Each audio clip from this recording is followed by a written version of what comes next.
Mesdames, Messieurs, bonsoir à toutes et à tous. Lancement aujourd'hui des manifestations nationales entrant dans le cadre de la célébration des 50 ans de l'Union africaine. Elles sont placées sous le signe du panafricanisme et de la Renaissance africaine. Accord entre les syndicats de l'enseignement et le gouvernement, un accord qui ouvre la voie à un retour à la normale dans les établissements scolaires du Burkina, secoué ces derniers jours par un mot d'ordre de grève.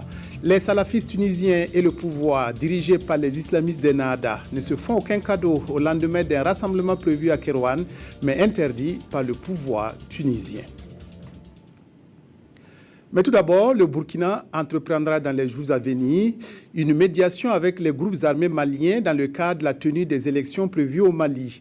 La médiation burkinabé veut amener les groupes armés à s'engager en faveur de l'intégrité territoriale du pays et du redéploiement de l'administration sur tout le territoire.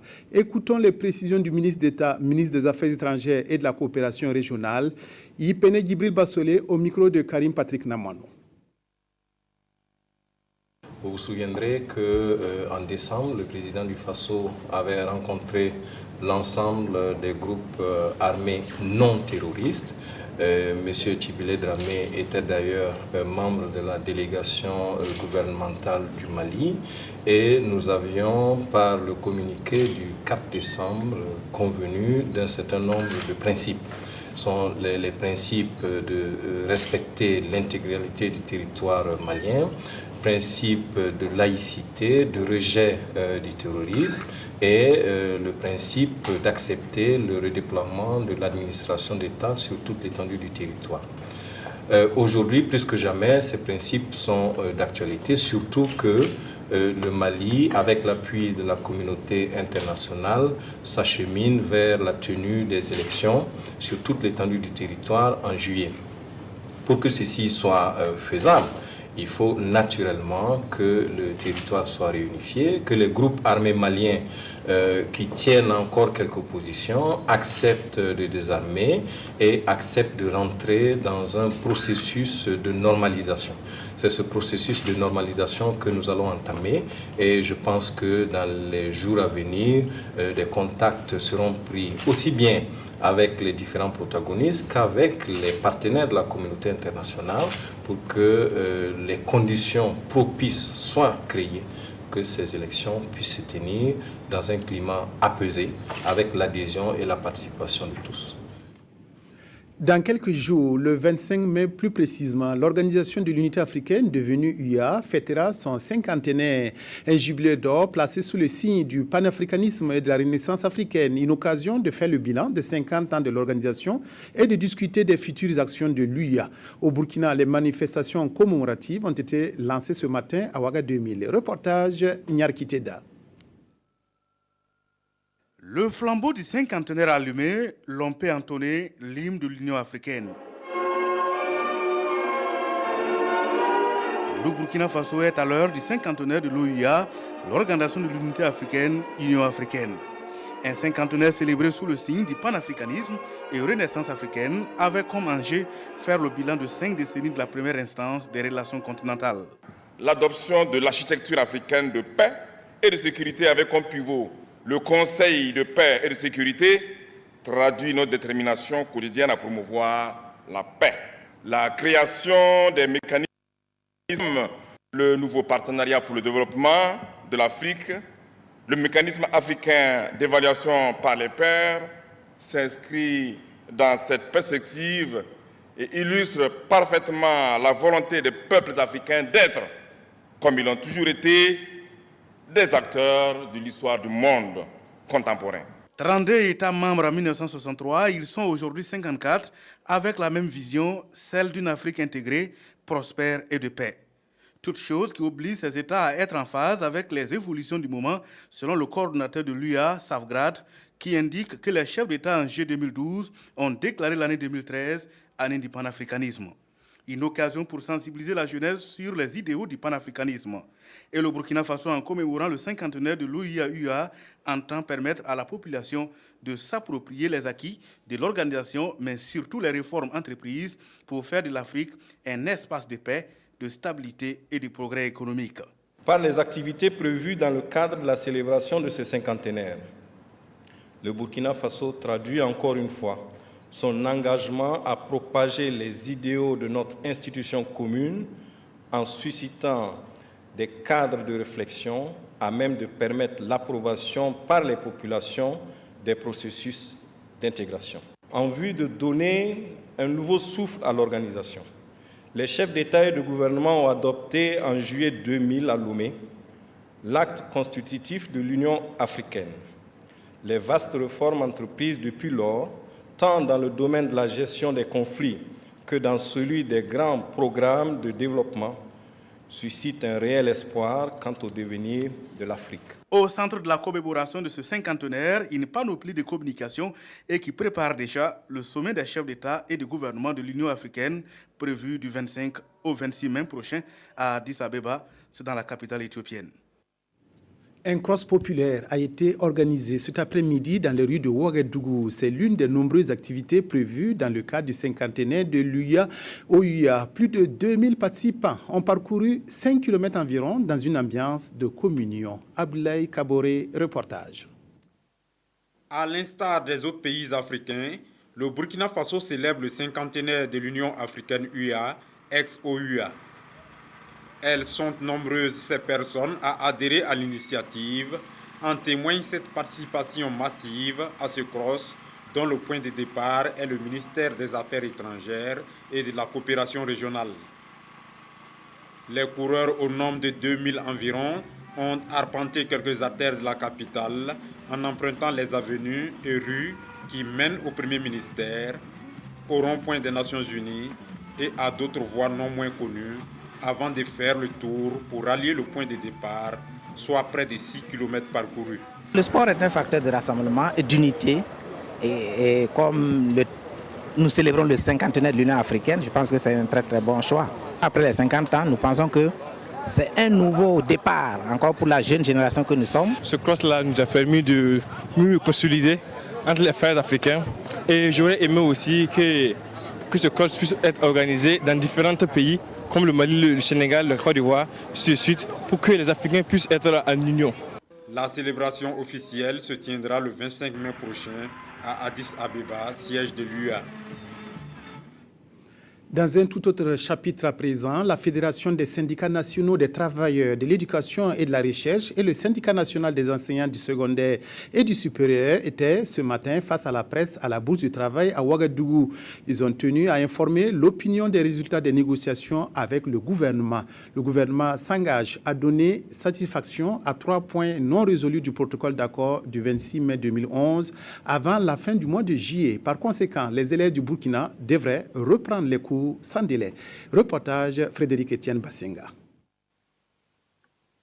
La Fédération des syndicats nationaux des travailleurs de l'éducation et de la recherche et le syndicat national des enseignants du secondaire et du supérieur sont satisfaits des 5 jours de négociations avec le gouvernement burkinabé qui se sont achevés ce 19 mai.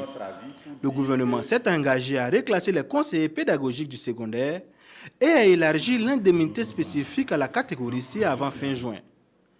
Quant à l'augmentation de l'indemnité de logement, elle sera résolue avant la fin du mois de juillet. Pour ce qui est des effectifs pléthoriques dans les salles de classe, les négociations sont toujours en cours. Les manquements que le gouvernement a reconnus sur l'exécution du protocole d'accord, ces manquements-là ont été corrigés. Corrigés peut-être pas au niveau où nous aurions souhaité, pour certains d'entre eux, comme le logement, mais ces manquements ont été reconnus par le gouvernement et corrigés. Et cela nous satisfait, aussi bien pour le logement, pour le reclassement des conseillers pédagogiques, que pour les effectifs pléthoriques. Les deux parties ont convenu de travailler ensemble dans le dialogue pour la mise en œuvre intégrale du protocole d'accord du 26 mai 2011. À cet effet, un comité bipartite de suivi de l'exécution sera mis en place. Mamadou Barro, secrétaire général de la FSINTER, a par ailleurs rassuré l'ensemble de la population que les examens ne seront aucunement menacés. La section de Ouagadougou a levé son mot d'ordre de grève et les autres démembrements de ces deux syndicats, toujours en grève, devraient également le faire. Le ministre de la fonction publique, du travail et de la sécurité sociale a rencontré vendredi dernier la presse autour du projet qui mobilise actuellement de nombreuses énergies. Il s'agit de l'assurance maladie universelle. Les concertations se poursuivent pour recueillir les préoccupations des uns et des autres avant la mise en œuvre de ce mécanisme de protection sociale qui permettra à tous les Burkinabés d'avoir accès aux soins de santé. Reportage Nathalie Savadogo. Les concertations sectorielles et régionales pour la mise en place de l'assurance maladie universelle et le développement des mutuelles sociales au Burkina Faso engagées par le gouvernement se poursuivent cette fois-ci avec la presse. Le système d'assurance maladie universelle s'avère complexe et va être long à mettre en place. Il nécessite vraiment une large concertation et doit être soigneusement expliqué à la population. La rencontre que nous venons d'avoir ce matin avec les représentants des médias se situe dans le cadre des concertations régionales et sectorielles que nous avons entamées depuis le mois d'avril dernier autour de la mise en place de l'assurance maladie universelle et du développement des mutuelles sociales dans notre pays. La rencontre visait aussi à recueillir les préoccupations et les inquiétudes de la presse par rapport à la mise en place de l'assurance maladie universelle. Ça a été l'occasion aussi de leur exposer le système d'assurance maladie universelle choisi ou proposé par le gouvernement. Mais ça a été surtout l'occasion de les écouter sur leurs préoccupations par rapport à la mise en place de ce système. En tant que structure d'interface entre les populations et les gouvernants, en tant que relais auprès des populations, ces médias sont en fait l'oreille et la bouche des populations. La presse a été sollicitée pour répercuter l'information auprès de la population, apporter des éclairages par rapport à cette question d'assurance maladie, mais aussi la sensibiliser à adhérer à sa mise en œuvre. La page politique du journal, le Bureau politique national de l'Union pour le progrès et le changement UPC continue sa tournée de remerciements à l'endroit de ses militants aux sorties des élections couplées de décembre dernier. Samedi, une rencontre s'est tenue dans l'arrondissement 10 de Ouagadougou, au cours de laquelle les populations ont dit leur volonté de cheminer avec le parti. Reportage Adama Koulibaly. Zéphirin Diabré face aux militants et sympathisants de l'UPC, Union pour le progrès et le changement de l'arrondissement 10 de la ville de Ouagadougou, c'était le week-end dernier. Objectif, remercier ceux-ci pour les résultats engrangés lors des élections législatives et municipales de 2012. Pour le bureau politique national, le nombre de conseillers obtenus dans cet arrondissement témoigne de la mobilisation et de la détermination de ces derniers, d'où cette rencontre. Vous savez qu'au niveau de l'arrondissement 10, après la reprise des élections, ils ont eu 11 conseillers sur 28. Donc il se devait vraiment que le bureau politique national et le président en tête viennent remercier et encourager vraiment les militants de cet arrondissement. Tour à tour, les représentants des jeunes, des anciens, des femmes et le correspondant local de l'UPC ont réitéré leur engagement aux idéaux du Parti du Lion, tout en souhaitant que celui-ci prenne à bras le corps les différents problèmes qu'ils rencontrent dans leur circonscription. La section provinciale du Congrès pour la démocratie et le progrès CDP du Zondoma a dit toute sa satisfaction aux populations de la province pour leur mobilisation derrière le parti majoritaire lors des élections passées. Un meeting de remerciement placé sous les signes de la réconciliation a été organisé samedi dernier à Goursi. Reportage Théodore Zongo, Abdoul Rasmane Zongo. La section provinciale du Congrès pour la démocratie et le progrès, CDP du Zandoma, est satisfaite de la moisson électorale du 2 décembre dernier. Le parti s'en est tiré avec un député et plus de la moitié des conseillers municipaux dans les 5 communes de la province. D'où l'organisation de ce meeting pour non seulement féliciter les militants pour la mobilisation, mais aussi leur dire merci pour la confiance placée au parti. Vous avez lu les journaux, on parlait de problèmes de 2 listes, de militants qui n'étaient pas contents, de double vote à directive contraire, etc. Nous avons même été à la justice. Vous savez que lorsqu'on gagne ce genre de victoire, c'est tout à fait légitime que nous puissions jubiler. Le maire de Goursi, issu du CDP, quant à lui, prône l'union des fils et filles de la commune pour poursuivre ensemble la réalisation des projets de développement de sa commune. Nous disons merci à tous, même ceux qui ont été des adversaires politiques pour nous. Ils n'ont qu'à venir pour qu'on s'unisse pour le bon travail. Parce que le travail de la commune, il y a le monde commun là-dedans. Le plus grand suffrage de la province a été enregistré dans la commune de Leba, soit 71% des voix. En retour, elle a reçu un chèque de 5 millions de francs CFA offert par Alizeta Ouedraogo, une fille de la localité. Ce geste est un prix d'encouragement, mais également une invite à la mobilisation pour les prochaines échéances électorales. Le maire de Kaya, chef-lieu du Sanamatenga, a été installé dans ses fonctions samedi dernier au cours d'une cérémonie qui avait les allures d'une fête populaire. Charles Tenga Savadgo préside un conseil municipal de 16 membres. Il fait de la sécurisation foncière, de l'amélioration de l'offre éducative et de la création d'espaces de divertissement pour les jeunes, ses priorités essentielles. Pélagie Bempanome Savadgo. Au nom de Monsieur le ministre de l'Aménagement du Territoire et de la Décentralisation, je vous déclare installé dans vos fonctions. Voici celui qui va désormais tenir les rênes de la commune de Kaya, chef-lieu de la province du Sanamatenga.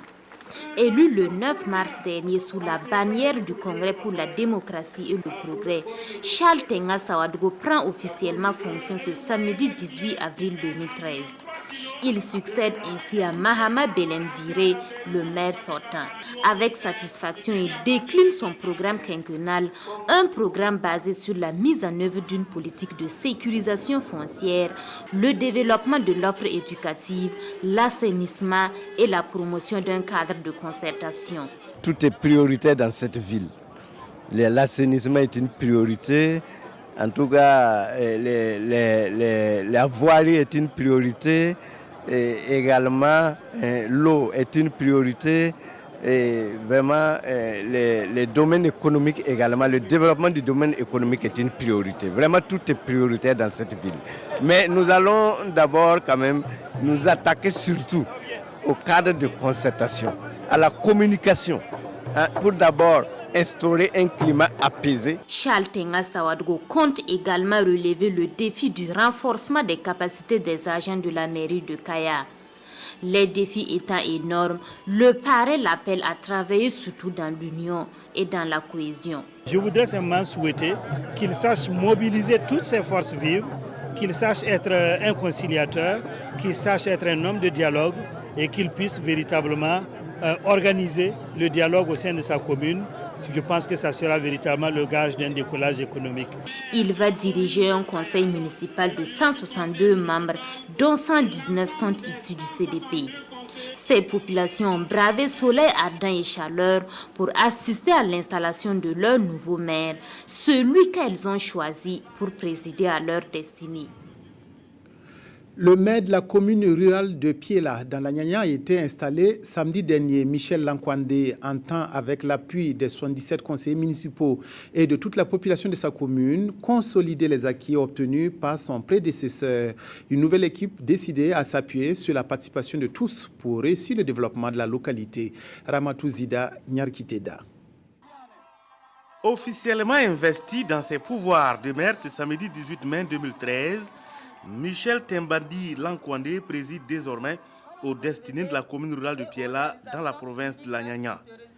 Mobilisation des citoyens, pas de danse, éloge des cantatrices, les honneurs au nouveau bourgmestre sont à la hauteur de la confiance placée en lui. Michel Lankwandé, issu du Congrès pour la démocratie et le progrès CDP, a été porté à la tête du conseil municipal le 9 mars dernier.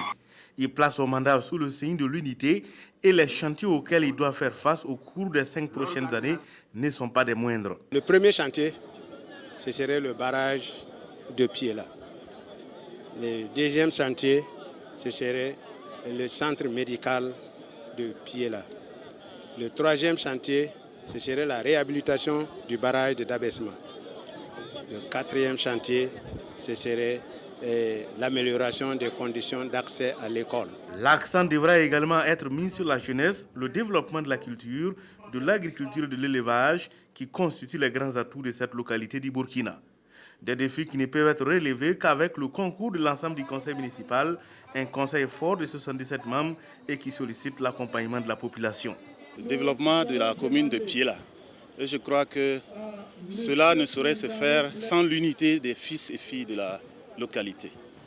Et nous pensons que, vu les compétences et les potentialités que nous avons dans cette commune, nous allons accompagner le maire. Et je crois qu'on peut impulser le développement attendu par les populations. Ce que je vais donc demander au maire, c'est d'être celui-là qui va amener tout le monde à travailler selon le choix de la population.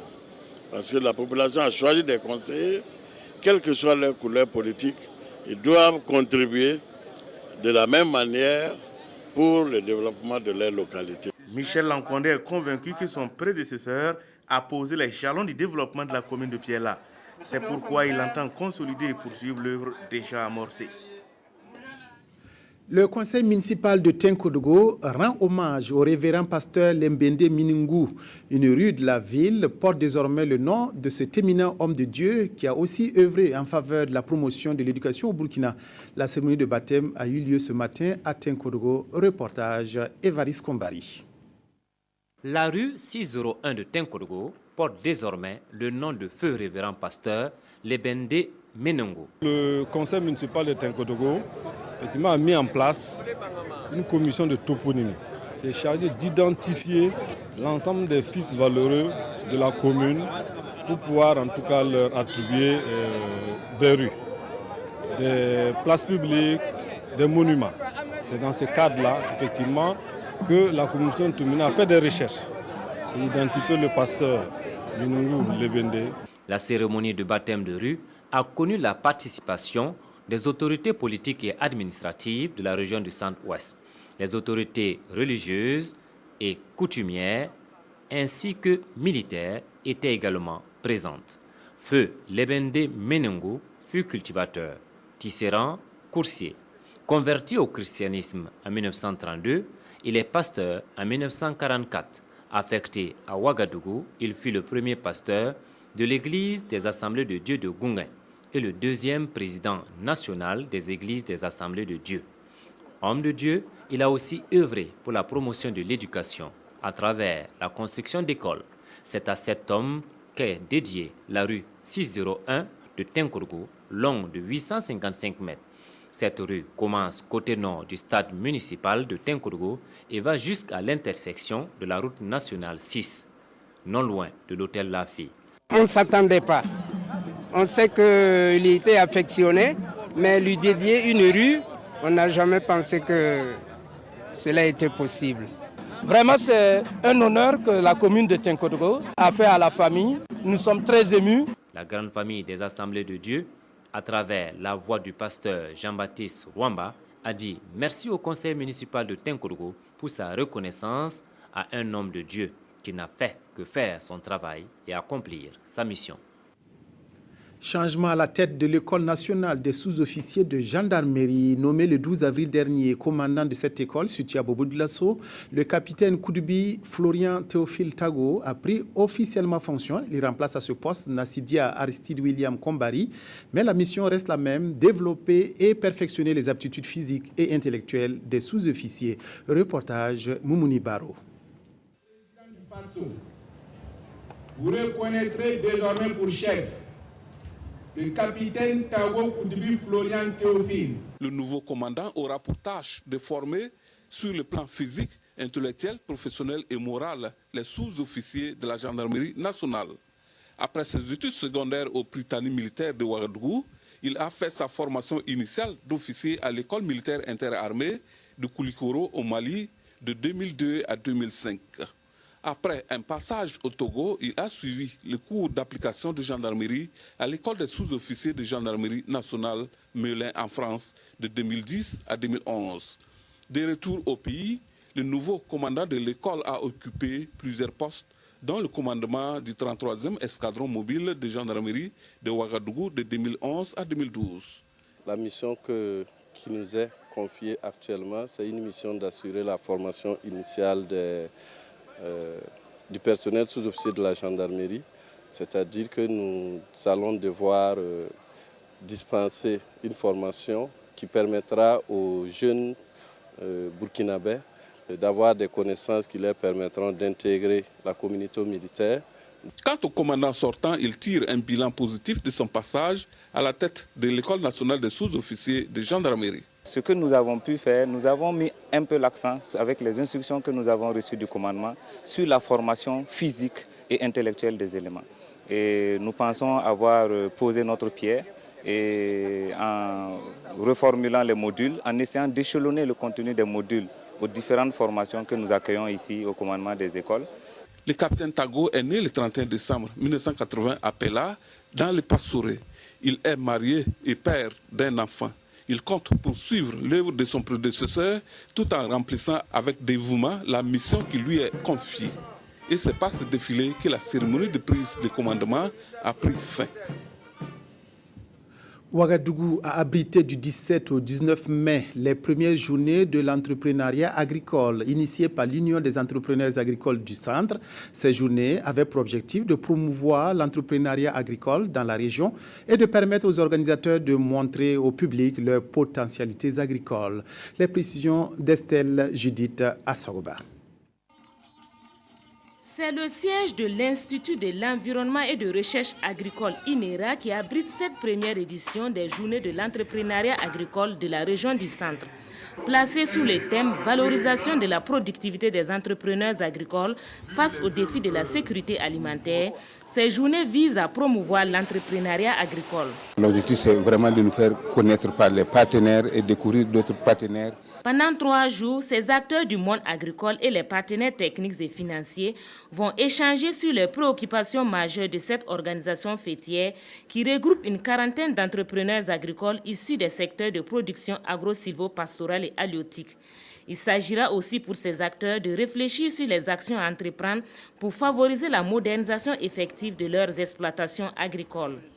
Pour le secrétaire général représentant le ministre de l'Agriculture et de la Sécurité alimentaire, cette initiative est un bel exemple à suivre par les producteurs des autres régions. Je voudrais féliciter également donc, les organisateurs de cette journée et les inviter à institutionnaliser la journée et leur dire que tout ce qu'ils ont pu exprimer comme besoin d'accompagnement, c'est véritablement dans ce sens que le gouvernement œuvre et pour les amener à faire en sorte que leur activité puisse être vraiment un modèle qui serve aussi aux petits exploitants familiaux de se structurer et de grandir pour eux aussi devenir des exploitants agricoles. Il a aussi rassuré ces entrepreneurs agricoles de la disponibilité du département de l'agriculture à leur apporter toute assistance technique dont ils auront besoin pour davantage contribuer à lutter contre la pauvreté et l'insécurité alimentaire. Un atelier sur la gestion des projets de développement s'est tenu samedi dernier à Ouagadougou. Le projet SAGE, Sécurité alimentaire, gouvernance locale et emploi, a été passé au peigne fin. Il a été formulé par les étudiants en 4e année d'économie et de gestion de l'Université Saint-Thomas d'Aquin et s'inscrit dans le cadre d'un exercice pratique en management et gestion de projet. Claudine Bikaba. Le projet SAGE, Sécurité alimentaire, gouvernance locale et emploi, est au centre de cet atelier. Un projet élaboré par les étudiants de la 6e promotion en économie et gestion à l'Université Saint-Thomas d'Aquin, USTA. Il est apprécié par leurs professeurs et le représentant du parrain au regard de sa pertinence et des retombées qu'il pourrait éventuellement apporter aux populations locales s'il venait à être réalisé. Le ministère en charge de l'industrie, du commerce et de l'artisanat a pour vocation également de faire la promotion de ce genre d'initiative.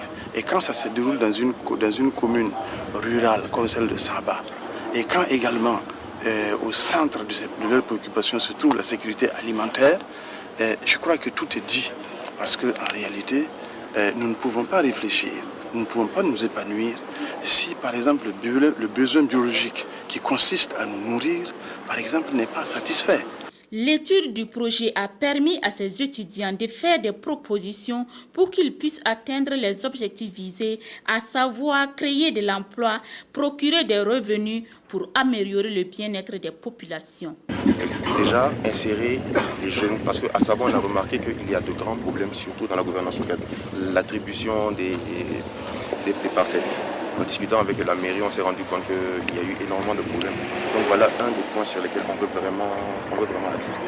Et aussi, il y a le problème de sécurité alimentaire. Alors là, on veut installer, aménager au niveau du barrage et il y a normalement un projet de deuxième barrage en fait. Donc déjà préparer ce lieu-là pour que des personnes formées par le projet puissent s'installer et maintenant profiter du bénéfice de leur travail. Le projet SAGE qui sera présenté ici est donc porteur d'espoir en ce sens qu'il aura un impact certain, mais aussi parce qu'il incarne en lui le dynamisme de la jeunesse burkinabé et porte le rêve africain. L'Institut supérieur des sciences de la population de l'Université de Ouagadougou vient de mettre sur le marché de l'emploi sa première promotion de master de sélection et de valorisation des ressources phytogénétiques. Les 19 futurs sélectionneurs auront pour mission d'accompagner les structures sémencières dans la production et la promotion des semences améliorées. Reportage Kadi Ouattara, Sylvestre Da. Ce sont là les 19 lauréats du Master en sélection et valorisation des ressources phytogénétiques. Formés pour accompagner les centres de recherche et les entreprises sémencières, cette première promotion est le fruit de l'Institut supérieur des sciences de la population de l'Université de Ouagadougou. En amélioration des plantes, il y a un besoin réel qui se pose au niveau du pays. À savoir que le centre donc, de recherche agronomique et la production de semences, les semenciers ainsi de suite, ont besoin également de cadres pour pouvoir donc répondre à ce besoin-là, pour pouvoir produire des cadres qui vont pouvoir aller sur le terrain, aider dans les stations de recherche, mais également aider au développement donc de l'industrie semencière naissante dans notre pays. Originaires du Niger, du Mali, du Sénégal et du Burkina Faso, ces futurs sélectionneurs ont bénéficié de 2 ans de formation en sciences agricoles, en sciences biologiques, en génétique et en sciences économiques et sociales. Quand on regarde l'agriculture de nos pays, on se rend compte que le besoin d'amélioration se pose. Le besoin d'utilisation d'intrants, principalement les variétés améliorées, s'impose. Et pour cela, quand nous avons eu l'offre de formation de sélectionneurs qui pourront travailler à améliorer les variétés, nous n'avons pas hésité à nous lancer. Une femme dans le milieu rural, ce n'est pas du tout facile, mais j'aime l'agriculture et j'aimerais bien travailler, investir, accompagner le gouvernement dans ce sens pour qu'il y ait une autosuffisance alimentaire au Burkina Faso. L'Institut supérieur des sciences de la population, à travers l'instauration du master en sélection et valorisation des ressources phytogénétiques, entend contribuer à la production et à la promotion des semences de variétés améliorées. Toutes choses devant permettre d'aboutir à la sécurité alimentaire dans la sous-région ouest africaine. La société des fibres textiles Sofitex multiplie les visites de terrain pour ses partenaires. Ainsi, après les laboratoires de l'usine Bobo 3, les partenaires de la société ont effectué une sortie de terrain à Tiara, dans le département de Karagasso-Sambla. Là-bas, ils ont pris part au forum qui a regroupé responsables de la Sofitex et cotonculteurs. Une prise de contact en quelque sorte avec les réalités de terrain. Reportage Rukia Sanou. Entouré des responsables de la Sofitex et des producteurs de coton, le directeur général de Ecobank Burkina suit attentivement les échanges entre les deux groupes. Les uns exposent leurs préoccupations, les autres prennent des notes, puis donnent les informations nécessaires en vue de lever les différentes inquiétudes. Tout cela permet à Cheikh Travali et sa délégation de se faire une idée des réalités sur le terrain. Dans l'ensemble, 95% des groupements sont satisfaits de la qualité du service que nous rendons. Il y en a 5% qui se disent pas tout à fait satisfaits et nous allons travailler sur ces 5%-là pour arriver à un taux de satisfaction optimal. Nous avons mis en place un cadre de concertation qui va nous permettre de recueillir l'ensemble des doléances et puis de faire des propositions pour pouvoir à terme faire de produits qui sont parfaitement adaptés à leurs besoins. Ces partenaires Ecobank, Sofitex et puis le président du conseil d'administration qui se déplace lui-même pour venir assister à notre forum. Vraiment, je suis très content aujourd'hui pour ça.